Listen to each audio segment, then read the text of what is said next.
Hello mga manay and welcome sa aking kusina. Tara samahan niyo ako. Kung naboboring ka na sa lutong adobo, try mo naman tong ating panibagong recipe na I'm sure sarsa pa lang ay mapapa-only rice ka na sa nagahalong tamis, asim, linamnam at madaling-madali lang sundan. Kaya naman tara na at atin ang umpisahan. So meron ako ditong pork ribs. Ayan, nabili ko to sa SNR mga manay pero hindi ko to lulutuin lahat kasi madami to. Bali dalawang ganito kalalaki yung aking lulutuin ngayon. So, ikakat ko pa to mga manay. Ayan. So, ito tumitimbang to ng 3/4 or 750 grams. Pagkatapos ko tong makat ng ganito, ikakat ko pa to mga manay kasi malalaki to at mahaba kaya kailangan pa natin putulin or nasa inyo kung gaano kalaki yung gusto nyong cut. Ngayon, nahugasan ko na at na-drain ko na. So, ang gagawin natin ay titimplahan na natin to ng mga pampalasa. So, una meron tayo ditong 10 pieces na kalamansi. Pwede rin naman po ang lemon kung wala kayong kalamansi dyan. Siguro pag mga large na lemon, yung malalaki, kalahati nun, pero pag maliit, isang piraso. Naglagay ako ng 2 tablespoon ng liquid seasoning and yung 1 teaspoon na pamintang pino, then marinate natin. Pagkatapos natin mababad ng 30 minutes, eto na magpapainit na ako ng mantika sa ating paglulutuan. Then, isisir natin tong ating karne. Kung hindi kayo kumakain ng pork, pwede rin naman ang beef. Pwede rin ang chicken. So, nasa inyo kung anong gusto niyo mga manay. Then, hahalu-haluin lang natin to dito. So, ginagawa natin to para mas malasa at syempre hindi rin malansa yung ating pagluluto. So, kung hindi nyo pa to natatry mga manay, itry nyo na kasi ang sarap-sarap nito. As in talagang pati sa buto, nanonoot yung linamnam. So, bali dito sa ating lulutuin, ang tawag dito ay braised pork ribs mga manay or baby back ribs. So, nasa inyo kung anong gusto nyong timpla, ang gusto nyong gawin. Bali, ito ay idea lang. Lalo na kung, yun nga, sawa na kayo sa adobo, maiba naman ang luto natin. Pagkatapos kung magisa, or masir yung ating pork, isusunod na natin ang bawang.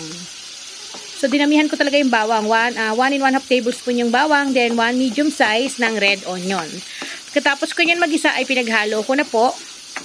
Ayan, ang bango. Kasi maganda po talaga kapag binababad yung ating meat. Ngayon, mas maganda pa nga kung overnight, pero kung nagmamadali kayo kahit 30 minutes ay pwede na.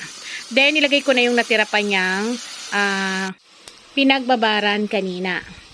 Pagkatapos niyan, maglalagay ako ng 300 ml na lemon lime soda. Then, 2 tablespoon ng oyster sauce para mas malasa. So, yung lemon lime soda, nakakatulong yun para mapabilis natin yung pagpapalambot sa ating karne. Then, nag-add ako ng ating laurel, mga 3 piraso niyan. Tapos, tubig. So, yung tubig, 1 cup. Or depende sa karne kasi, di ba, yung nabibili natin sa palengke, hindi naman pare-parehas. Minsan, may matagal mapalambot. So, dagdag na lang tayo kung tingin nyo, mahirap pa or matagal pa ang palambotin yung ating buto-buto. So, inalo-halo ko lang.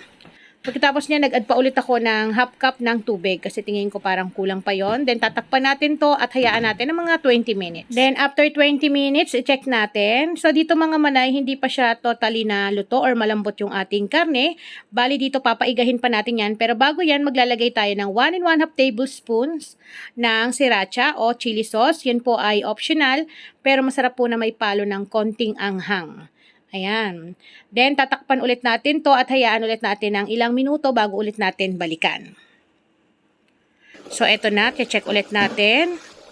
Naglalagay na tayo ngayon dito ng ating red bell pepper and nag-add ako ng 1 tablespoon ng sugar. Yun po ay optional din kung gusto niyo may palo ng konting tamis. Kasi para sa akin, dahil hindi ako gumagamit ng MSG dito sa ating lulutuin, yun yung pamalit ko. Pero sabi ko nga optional, pwede nyo pong tanggalin.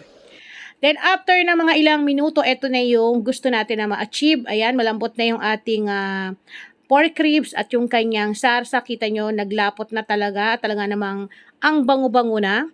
So, ayan. Ito yung masasabi mo na sarsa pa lang, makakailang cup ka na ng rice. O, diba, lalo na kung, sabi ko nga, kung naboboring na kayo sa adobo, maiba naman, itry nyo tong ating recipe at I'm sure, nakikita nyo, nagkakalas na sa buto na talaga namang mapapabilib kita sa sarap. Ayan, so pwede na natin tong ihain. At syempre, ito na nga ang ating pinakahihintay, ang ating braised pork ribs na talaga namang panglaban sa handaan. Kaya kung sawa ka na sa adobo, bakit hindi mo gawing espesyal at ihain sa iyong pamilya? So muli, ako po ang inyong madiskarting nanay. Maraming salamat po sa inyong panonood.